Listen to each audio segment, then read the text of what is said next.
These are 6 common business structures for property development, and pay attention if you're a wannabe property developer. Now, first of all, you noobs will be asking, what is property development queue? Well, basically very simple. It's when you and another mate or your family or spouse purchase a piece of vacant land in the objective to manufacture growth. And there's 2 simple ways to manufacture growth, which is to put a building over here, or you can hold onto it, which is also known as land banking, and then reselling it at a higher value.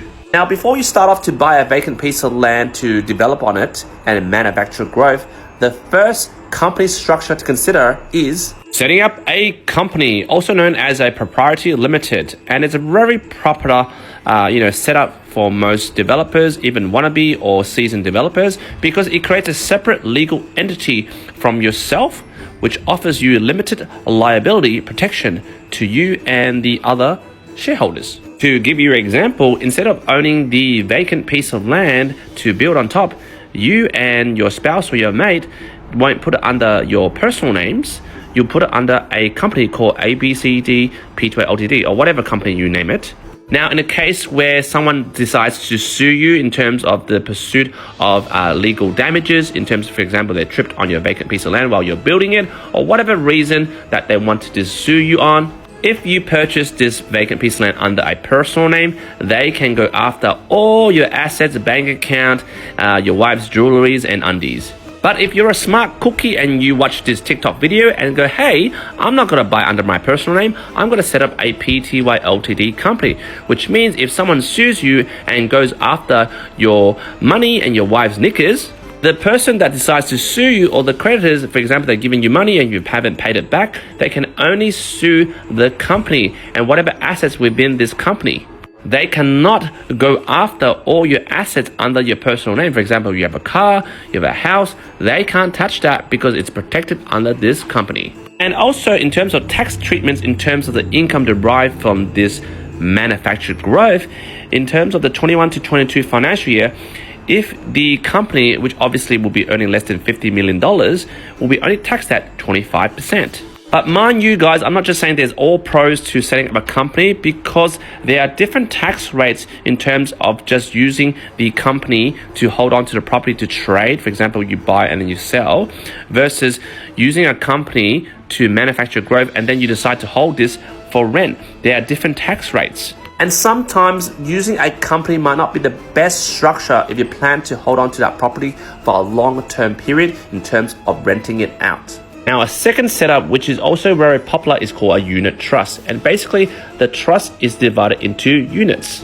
Say if you're doing a development where you're buying a vacant piece of land and you're using a unit trust, the trust could be split to different people involved in the project. So you have your mom, your dad, your brother, sister, whatever. You could have your mate, your mate's girlfriend, whatever. They all hold their own individual units. Now, the pros of using a unit trust versus a company structure is that these units can be bought and sold. For example, old mate dad over here decides to just jump in for the first half of the development and decides to sell it to his brother for whatever reason to replace him. He can actually do that and not upset the whole structure of the development. In addition, the popularity of a unit trust is for usually small projects that require more funding, because you can add more units at the end and sell these units to additional investors into this project you're planning to do. And another perk of a unit trust is that each unit holder that has a unit trust, you don't pay tax on the unit trust.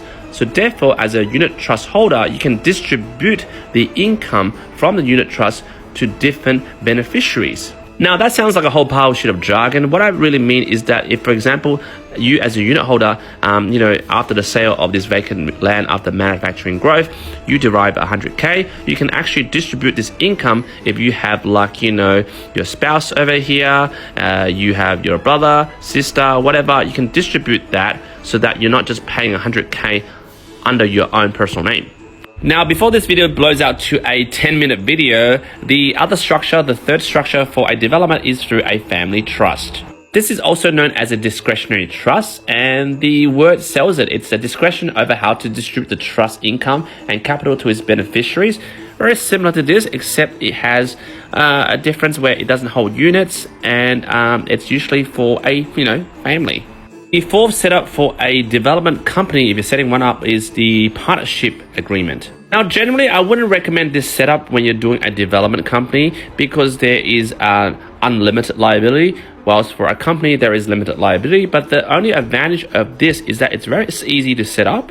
One main advantage of using a partnership structure is that the partnership's income is not taxed at the partnership level, but rather at the individual partner's level. Also, a big con is that each partner is personally liable for the debts and obligation of the partnership, which means if your old mate Sam got into a lot of debt, well, you also incurred that debt because you're part of that partnership of this development. The fifth setup, which is quite common, is called a JV, which is a joint venture agreement where two people enter into a JV. And it's sort of like a partnership agreement, whilst it's not a partnership because there's no partnership agreement drawn up. It's through a joint venture agreement, and basically it's very simple. Basically, it's a very loose agreement between you and some other mate, and then this person agrees that they'll come in with the capital and all that stuff, and this person comes in with the brains and the knowledge or the hookup of the tradies and contractors, and basically both person signs and handshakes and done. Very last structure, which is very rare and I don't recommend it, is a self-managed super fund structure for a development.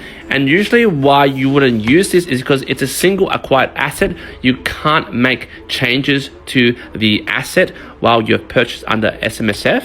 There are a lot of compliance concerns when buying a property for development purposes through an SMSF fund, so I don't recommend it. So guys, those are the 6 structures for newbie wannabe developers. Jump in the comments, let me know what you think about them.